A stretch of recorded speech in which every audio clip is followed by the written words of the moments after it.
이 시간에는 하나님에 대한 주제로 지금 5번이 되는데, 그 주제를 가지고 일부러 미뤄온 것이 바로 이 호칭 문제입니다. 호칭. 이 호칭 문제를 뒤로 미룬 이유는 처음부터 호칭 문제를 가지고 하나님이라 하는 이 호칭 문제를 가지고 뭐 설명하고 이래 하면요, 하나님에 대한 어떤 개념, 인간들의 두뇌로 100년도 살지 못하는 짧은 인생을 가진 이 한계성이 있는 인간의 두뇌로 하나님에 대한 그 어떤 그 개념, 이런 부분이 혼선이 생길 것이 없어 그랬어요. 그래서 그 개념은 하나님에 대한 호칭을 하기 전에 이 하나님에 대한 개념 자체를 뭘 가질 것인가, 즉 한계 있는 인간이 지음받은 존재로서 지은이에 대한 개념, 그거를 일단은 기본적으로 해야 되겠다. 그래서 그 호칭 문제를 뒤로 넘긴 겁니다. 뭐 문제에서 그런 건 아니고, 이제 호칭 문제에 우리가 좀 접근을 해보면은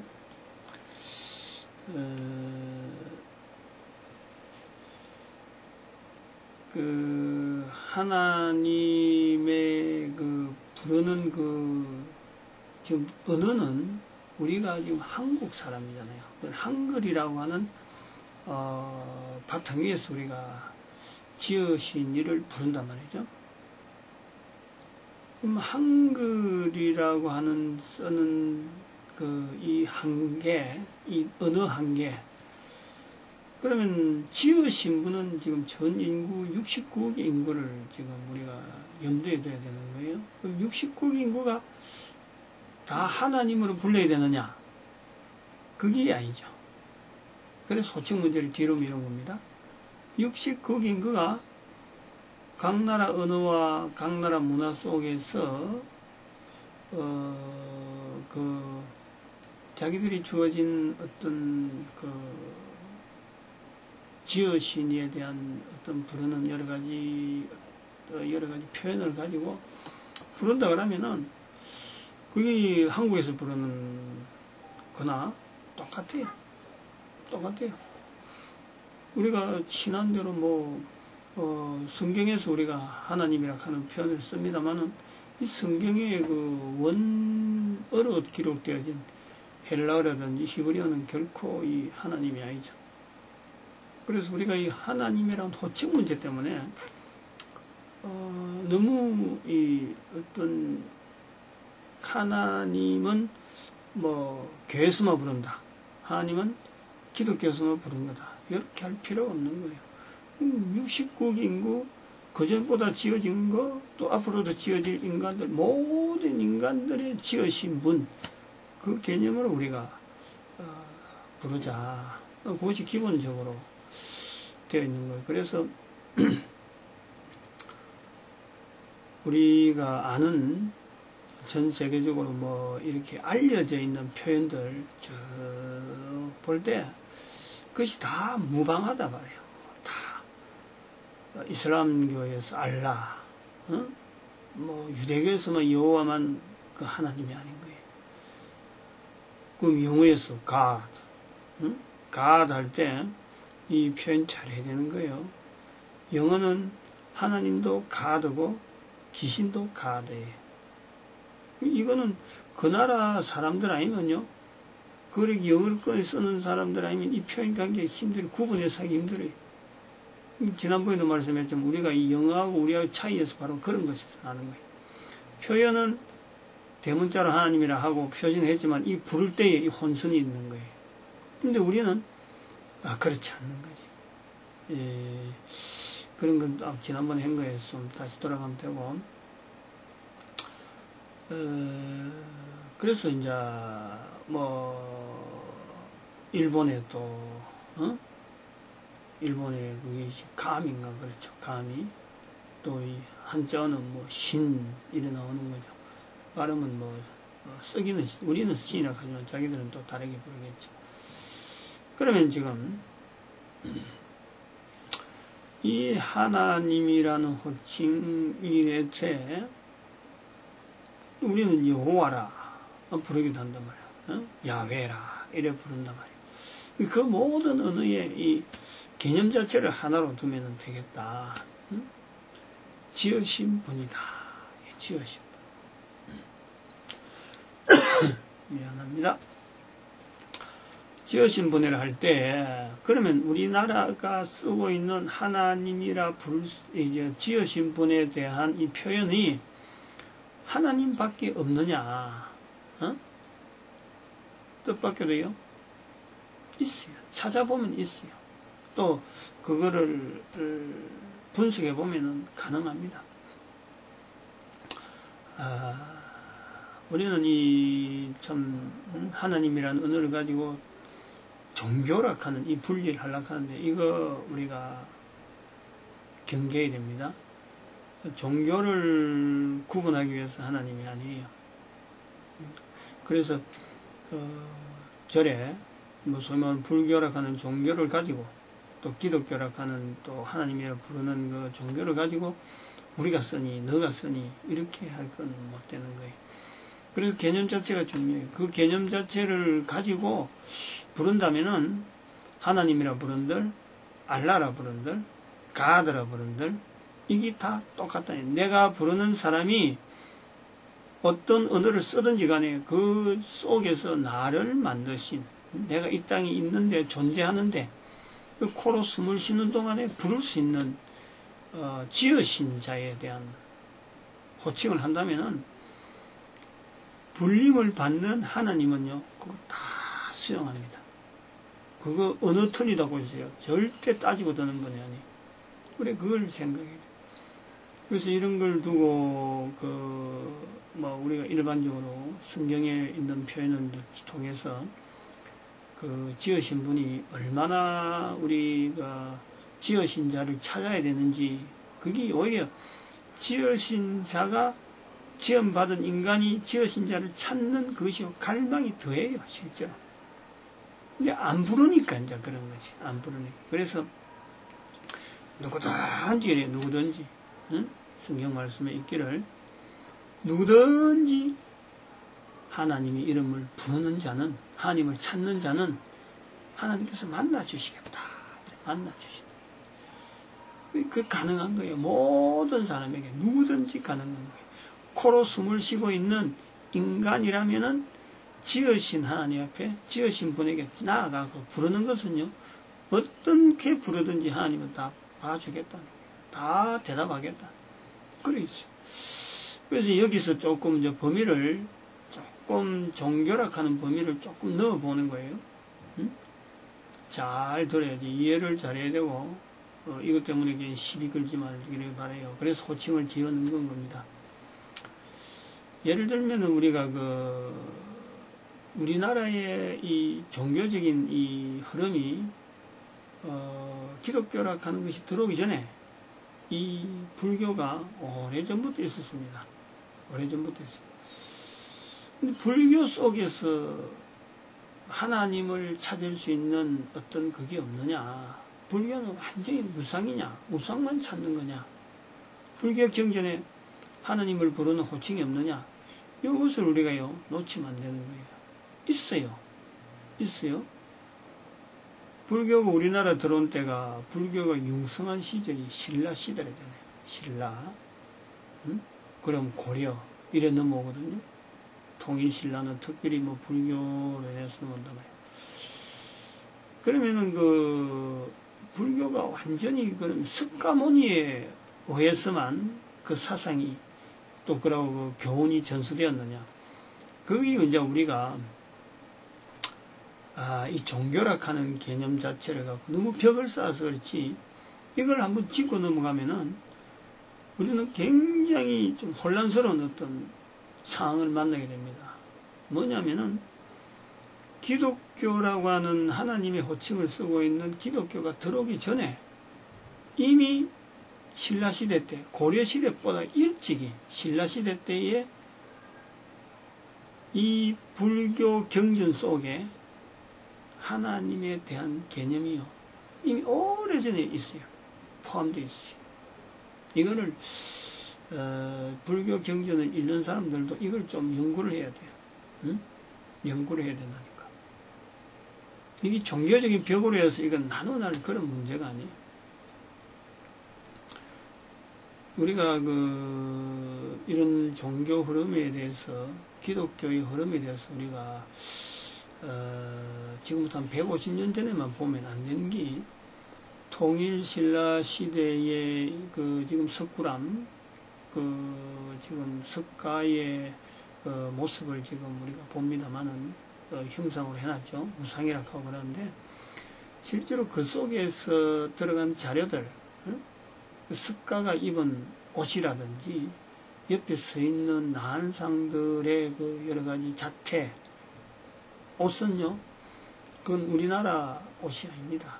거기에서 본을 떠고 있는 게, 거기에서 나타나는 그 흔적은 뭐냐면, 중국의 당나라 시대 때 넘어오는 흔적이에요. 그 문화가 그렇다니. 옷이 아주, 그야말로 비단 자락을 착 깔아붙이면서 밑으로 힘이 착 주어지면서 처지는 그런 옷이야. 그리고 우리 한복은 절대 그런 게 아니에요. 중국의 옷도 더구나 그 아닙니다. 중국 옷이 그런. 그래서 그 옷의 흐름을 봐도 벌써 거기에는 중국 이전에 중국보다도 더 다른 문화가 그 속에 있는 것을 알고 있는 거예요. 그래서 그거를 연구한 사람들은 그래요. 기독교라고 하는 이름이 우리한테 이렇게 잘 알려지기 전에 중국에 있었던 기독교, 중국에 있었던 기독교, 그것도 기독교가 받아들인, 다른 데 넘어온 거지. 그 넘어왔을 때 이름이 경교라, 경교. 중국에서 그게 굉장히 번성했었어요. 그 번성한 종교, 그거를 통일 신라 시대 때 그걸 그대로 받아온 거예요. 형상은 석가라라고 했지만은 실제로 그것이 석가라고 하는 그 이름을 붙이는 그 이면은요, 한편으로는 그 예수 그리스도라고 하는 이 부분하고 겹치 있는 거예요. 그것이 형상화 시킨 거예요. 생산. 조금은 냉철하게 볼 필요가 있습니다. 그런 부분. 경교라고 하는 그 영향을 그을 수 있는 거예요. 그 옷자락 자체가 아주 중요한 증거예요. 다른 증거도 뭐 되려고 하면 또 막 찾아보면 있겠지만, 하여튼 그런 거를 어떤 대표적인 해서, 그러면 경교라고 하는 그것이 중국의 당태종 시대 때 대단히 융성했던 어떤 중국 문화였어요. 거기 경교가. 그게 지금 우리 보면 기독교라. 그게 저 밑에 중국 서쪽에서부터 넘어온 거예요. 인도보다 더 멀리 저쪽에서 넘어오는 거예요. 그래서 이게 이제 기독교 교회사하고 연결해 보면은, 하나의 기독교 중에서 하나의 분파가, 이 전도하면서 계속해서 올라갔던 거예요. 중국으로. 뭐 그런 거로 해서 경교라고 이름 불려졌는데, 그래서 그런 거를 연상해 보면요, 지금 불교 경제에 나타나 있는 많은 표현들이 기독교에서 보는, 기독교만 보는 종교라고 하는 분류 속에서 보는 성경 속에 나타나는 이런 표현들이요, 경전 속에 많이 깔려 있습니다. 많이. 불교 경전에서 말하는 삼불에 기여한다. 삼불에 기여한다 그러잖아요. 응? 즉, 세 가지 신에, 세 신에, 완전히 헌신한다. 이런 거예요. 몸을 바친다. 이런 거예요. 그분들에 의해서 내가 지도를 받겠다. 이런 거예요. 근데 삼불이라고 할 때 그거는 불은 신이라, 신. 세신. 그럼 세신이면은 이게 기독교 성경이라고 하는 그 부분이에요. 이게 절대적인 자리를 차지하는 아주 중요한 그게 삼위일체예요. 삼위일체. 우리가 하나님이라고 하고 이 공통적으로 부를 수 있는, 우리가 삼이라는 것이 성경 속에 있어요. 성부, 성자, 성령, 삼이란 말이에요. 이게 불교에서 말하는 삼불이라, 삼불. 그것이 불교가 뭐 아니야말로 한 사람이 개인이 기록한 거로 해갖고 고유하게 어느 누가 기록했다. 이래 되면은 거기서 한 내용이 사상이 이상하다, 이 사람이 한 거는 이런데 하고 전 다른 거로 보이는데 이게 당나라 시대도 또 넘어오는 그 과정이 있단 말이에요. 그거를 검증하는 지금 이런 것이 어떤 한국 내에서 이런 작업이 없어서 그렇죠. 그 삼불기여라고 하는 그 내용은요, 완전히 성경이에요, 성경. 그 삼불이 뭐냐? 부르는 그 이름. 소면을 하면 나무 하는 것은 기여라는 거예요, 나무 아미타불. 보통 뭐, 나무 아미타불 하지만 그게 잘못된 거예요. 나무 아미타불이에요. 응? 나무 관세음 보살이. 보살도 신이고, 아미타 불 할 때 불도 신이라. 아미타라는 것은 인도 언어죠. 뭐 크리스천지 뭐 이렇게 또 다른 언어 구체적으로 아미타에 대한 구체적인 뭔데 어쨌든 기어라 하는 나무란 말이 들어가고 나무 관세음 아미타 그 다음에 나무 지장보살인가 그렇다. 정확하게 그 세신에 대한 거는 뭐 삼불은 내가 분명히 아는데 삼불이 의미하는 그 신이 아미타불인지 간세음보살인지 또 지장보살 요거는 내가 정확한 거는 아니지만은 삼불이 기하는 거는 분명하고 나무라고 하는 것이 들어가는 것 자체가 이게 바로 신에게 헌신하는 거예요. 헌신.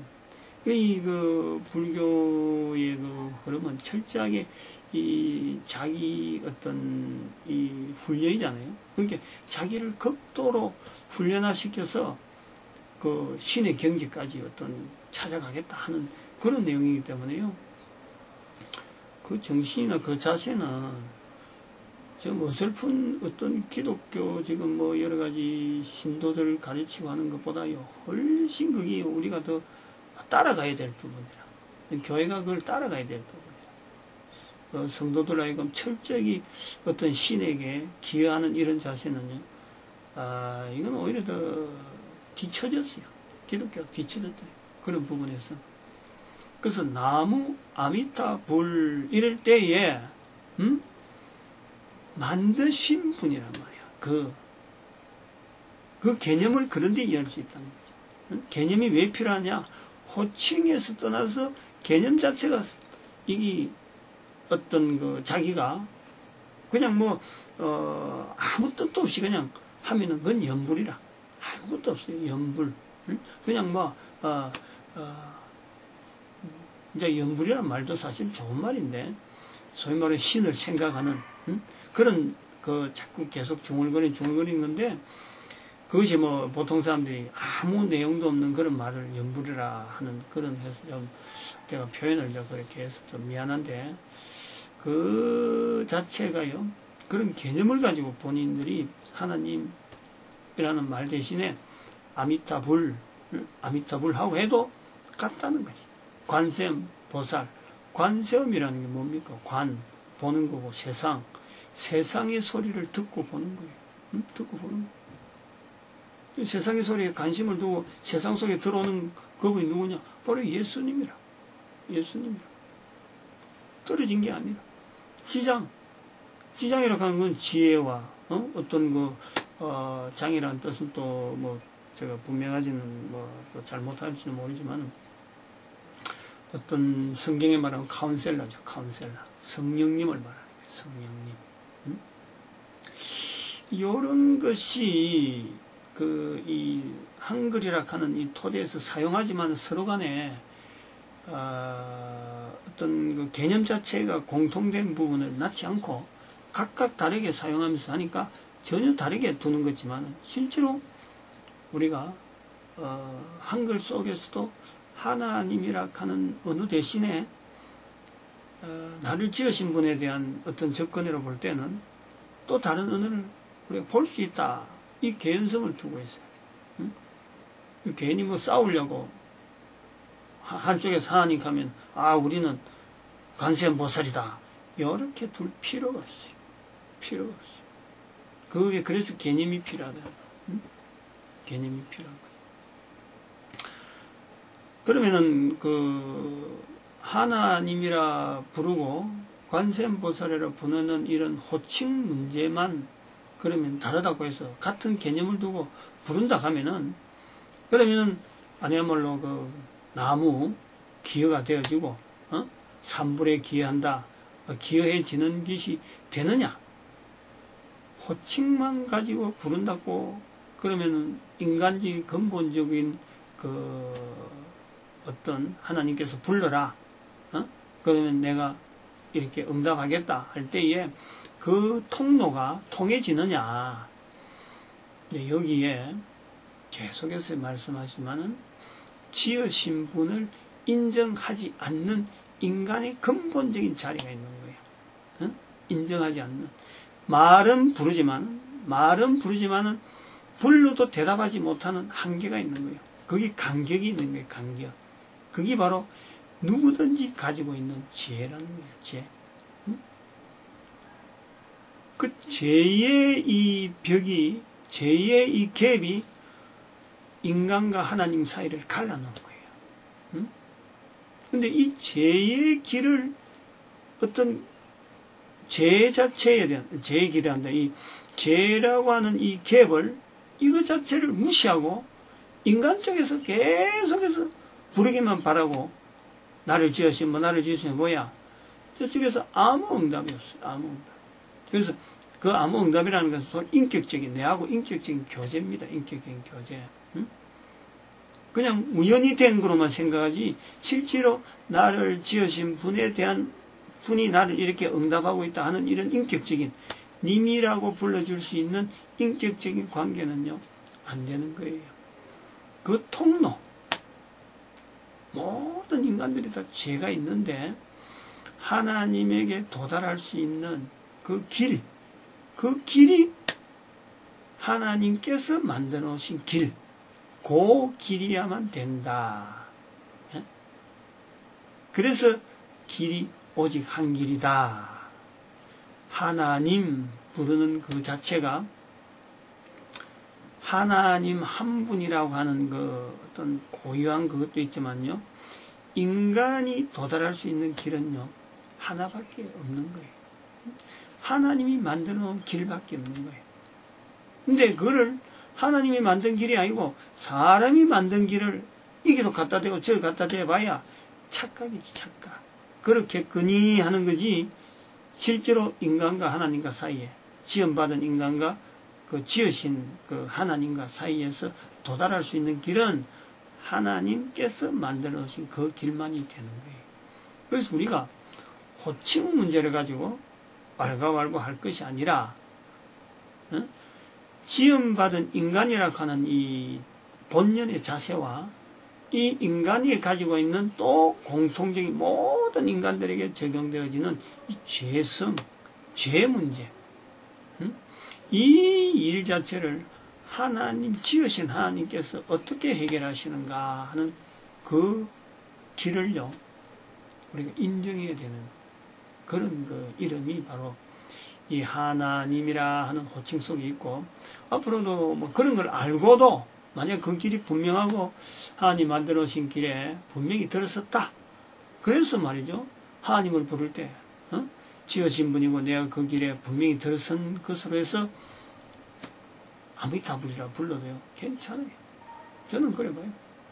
아미타불 하면서 참 하나님이라 부르면서 가드라 부르면서 알라라고 부르고 또 여호와라 부르는 이런 이름하고 같이 번복을 해도요 괜찮아요.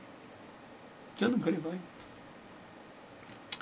문제는 하나님께서 그 길을 주실 적에 길이 정해져 있는데 그 이름은 하나님도 부르라고 이름을 고유하게 줬어요. 고유하게. 다른 사람의 이름은 뭐 사람의 이름이지만은 무슨 이름을 짓든지 놔뒀는데 하나님께로 오는 그 길을 부르는 이름은요 고유하게 뒀어요. 고유하게 뒀어요. 그걸 바로 성경에 표현하면은 예수라 하라 그런 거예요. 예수라 하라. 그리고 그 예수님께서 모든 사람의 죄를 다 해결하는 유일한 분으로 하나님께서 세워주신 거예요. 그런데 그 예수님이라고 하는 그 이름을 우리가 공유해야 될 필요가 있습니다. 그 이름 앞에는 우리는 그냥 하나로 부르는 것이 그것이 좋다고 봐요. 그거는 뭐 관세음보살하고 의미는 예수님하고 하는 그런 뜻은 있더라도 하나님께서 인간을 만드셔가지고 이름을 예수라라 했기 때문에 그건 따라가는 게 좋아요. 그것이요 그 순종이 필요해요. 그래서 뭐 길은 뭐 같지 않느냐 이렇게 말을 쓸 필요가 없어요. 왜냐하면 길이 있는데 그 길을 가면 되는 거지. 내가 가는 길 여기 또 거기라고 같지 않느냐 이럴 필요가 없어요. 길을 알면은 그 길 따라 가면 되지. 괜히 딴 길 가지고 같은 길이다 이렇게 볼 필요 없어요. 같은 길은 아닙니다. 한마디로 같은 길은 아닌데 모든 인간들이 같은 환경에 있죠. 그러나 가야 될 길은요 하나밖에 없어요. 하나밖에 없다는 것을 우리가 인정하는 게요 이 지음받은 인간이 있는 순종이고 죄 용서받는 길에 들어설 수 있는 기본 자세예요. 하나님의 호칭, 하나님에 대한 호칭이죠. 호칭. 이런 걸 가지고 종교적인 분쟁은 하지 않기를 바라는 거죠. 하지 않기를 바라요. 그리고 하나님에 대한 인식을 할 때는 피조물이라 하는 내 자신이 하나님을 부르는 내 자신이요 이 피조물이라 하는 개념이요 아주 철두철미하게 있어야 됩니다. 이거는 대상이 아닙니다. 내가 이렇게 부르고 저렇게 부르고 마음 놓고 부르는 것은 얼마든지 부르지만요 그 대한 그 개념을요 내가 마음 놓고 말이죠. 어떻게 그 사람을 위해서 애쓰다가 죽은 이 세상에 사람들이 얼마나 많은데 한갓 사람인 사람들을 우리가 신의 자리에 올려놓을 수가 있어요. 지음받은 인간이 어떻게 그런 걸 신의 자리에 열 수 있어요? 그건 잘못된 거죠. 잘못된 거고 이 신의 이름을 가지고 싸움을 하고 말이에요. 뭐 그럴 것도 없어요. 뭐 성전이라 하면서 이렇게 싸울 것도 없어요. 지음받은 인간이에요. 철저하게. 우리 인간이 가지고 있는 어마어마한 능력까지 주시고 그 지음받은 인간이 지은 일을 떠날 수 있는 능력까지 우리한테 그러니까 뭐 줄 수 있는 인간에게요 하나님이 줄 수 있는 능력은 다 주신 거예요. 어마어마한 능력을 가지고 그러니까 예수 이름으로 해라 예수라 불러라 해도 이걸 거부할 수 있는 능력이 우리에게 있는 거죠. 이 거부하면은 짧은 인생이 100년도 안 되는 인생 동안에 요 길을 분명히 들어서서 회복시키는 것을 기회를 줬는데 거부하면은 이제는 우리 삶에 책임을 묻는 그런 시간이 오는 겁니다. 그래서 우리가 살아있는 동안에 이 길을 찾는 것이 기회입니다. 기회. 이 길을 찾기 위해서 하나님이란 호칭 속에 뭐 관세음보살을 하든지 아미타불 하든지 알라라 부르든지 뭐 어떻게 부르든지 부르면서 나를 지으신 분이다 하고 부르되 바로 그분한테 도달할 수 있는 그분이 부름에 우리가 응답할 수 있고 또 인간이 가지고 있는 죄 문제를 근본적으로 해결할 수 있는 길은요 그분이 정해놓으신 구원하시고자 하는 그분이 만들어 놓으신 그 길을 가야지 딴 길은 가면 안 된다는 거지. 그럴 때 우리는 예수라고 한 이름을 허락한 것만 해도요 고마운 거예요. 죄로 말미암아 떠난 인간이 돌아올 수 있는 길을요 우리는 누릴 수 있는 거예요. 그래서 인간 되어지는 이 능력이요 하나님을 떠날 수도 있지만 하나님께 돌아올 수 있는 능력이요 우리 인간에게 있는 어마어마한 능력입니다. 오늘은 호칭 문제 가지고 한번 듣도 보도 못한 아마 여러분들 분도 있을 거예요. 그러나 세계 듣다 보면은 인간이 이해할 수 있고 또 인간이 이해가 벗어날 수 있는 부분도 있어요. 있지만은 우리로 하여금 우리가 주어진 한계 속에서 얼마든지 이 받아들일 수 있는 그런 능력들이 우리한테 다 있다는 것을 내가 지음받은 인간이라는, 그리고 지으신 자는 어마무지한 우리는 잠시 지음받은 자가 생각할 수 없는 범위에 있는 존재라는 것을 항상 염두에 둬야 돼. 수학에서 차원 문제, 차원보다 훨씬 더 떠나 있는 그런 차원 속에 계시는 분이 지은 자와 지음을 받은 자, 그 차이라고 우리가 조금 더 좀 수학적인 어떤 그 도구로도 한번 접근해 볼 수 있는 그런 것도 됩니다. 감사합니다.